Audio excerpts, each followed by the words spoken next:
So it's that time of year. The snow has just left, and in Alaska, we think about cutting wood. The moment winter is gone, we think about cutting wood to get ready for the cold. It's crazy. It really is crazy. But it's part of life in Alaska to think about and plan and organize your whole early spring so that you can get that wood as dry as possible. And so what we've done is created some things that I'll show you when I get down on the ground that are really going to make it different. For the last 17 years that we've cut wood pretty much exclusively to heat with. And so we use as little fuel oil as possible.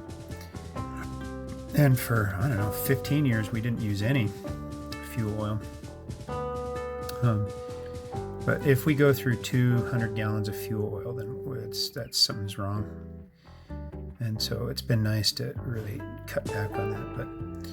But anyway, we set up a wood cutting station out there that, like I said, when I get down on the ground, you'll be able to see some stuff a little bit better. But I took a lot of time and organized the table so that when we bring the logs, I've got a place to cut so that we don't hit the ground.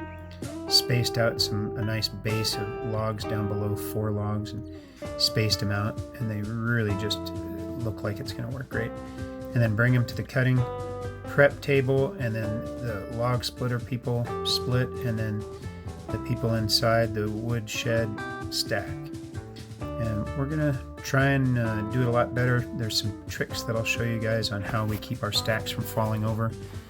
And there is more than one way to split wood, but man, have we finally figured out something that has been enjoyable for us. This has worked for quite some time, and it's been 17 years in the making. And we like to cut our wood about 21 inches long, so it's a little bit longer than normal, but it seems to last that much longer and burn that much hassle-free, and that's what we're after. So anyway, I'll get down on the ground and show you guys this tomorrow. So here we are on the ground and showing off the Branson. Sure like that tractor. Next video you'll see it lifting the logs up, and here the guys are cutting them to 21 inches on the table here. They just roll right into the little grooves in between the logs and just do not move at all. Then we bring them over to the prep table, and the splitter crew moves them over as they need them, and we split them. And then Charlotte's over here doing the real hard work, which is stacking. And here she's putting in one of those support things that we learned from Life and Farmland, and I've got his YouTube channel linked down below, and you'll see that. And then we take and throw it onto the after split table, and that just makes it easy for everyone. It's all above ground, waist high. Not for us here at the cutting table, but for everybody else, it just keeps them going, and they can argue with each other really with lots of energy here that they like to do. Have a lot of fun splitting there. Anna and Joanna make a good team. Nubs takes over here eventually in the afternoon. But here's the tractor picking up the oh wait, no, that's the next video. Here I'm just showing how I've spaced out the logs with dimensional 2x6 down below, and it's 2x6, and it's just really the perfect space. And then we just put in a bunch of sawdust in between the logs so they don't move at all, because it's on a little bit of an incline, this part where we're at here, and logs will get away from you and roll down the hill. But this keeps us from hitting the ground with the chainsaw. This keeps the logs from moving around when you're cutting them.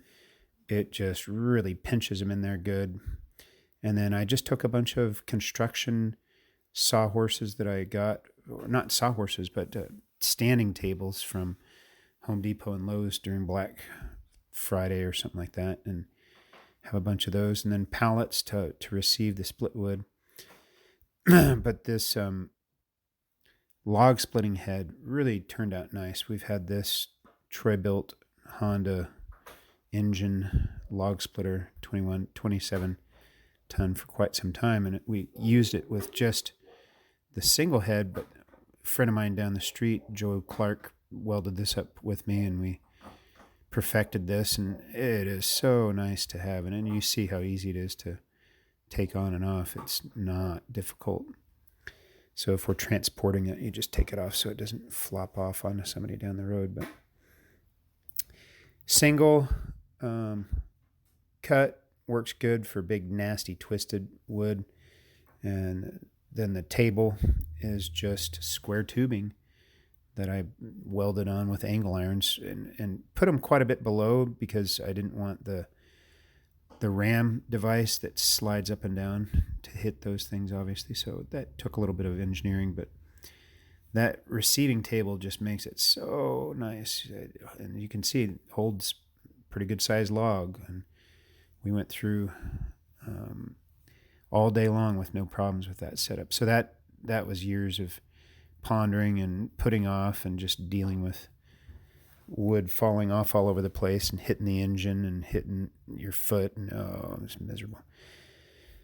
So then the wood stock, Charlotte's been perfecting that, and we've been seeing that the inside of the woodshed just need a little bit more support. So we threw in some beams in there and some straps on both sides just to hold the tarp up a little bit better. Eventually we're going to build a woodshed, but we're just kind of perfecting it, wanting to see how things go. And with the price of lumber here after the coronavirus, they've gone up like 2-3 times here in Fairbanks, so we're probably going to wait.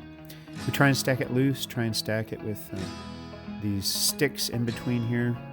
They support from one pile to the next because we want to leave a pretty good sized gap. We don't want them touching.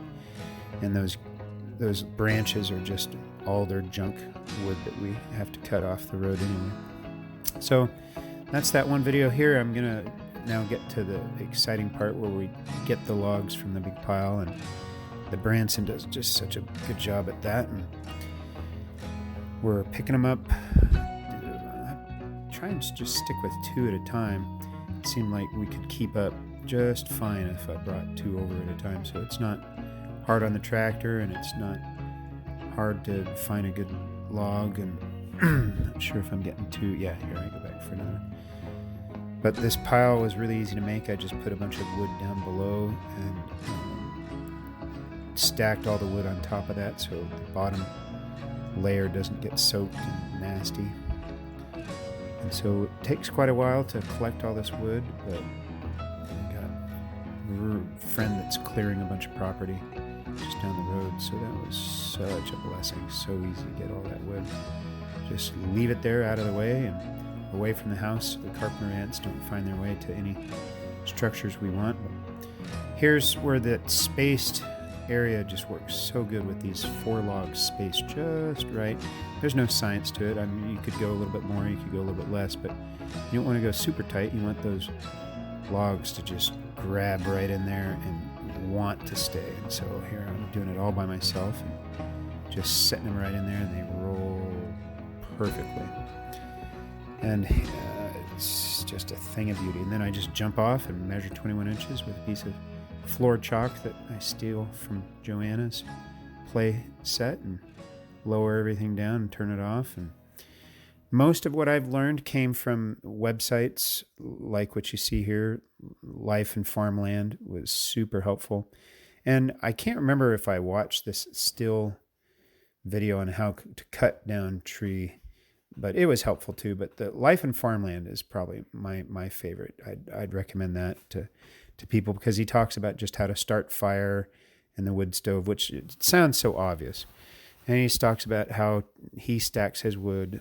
I think he's in Minnesota, and why he does things and where he doesn't use a tarp and how, when he brings it in to warm up, and just really methodical, excellent website or YouTube channel. Anyway, hopefully this is helpful.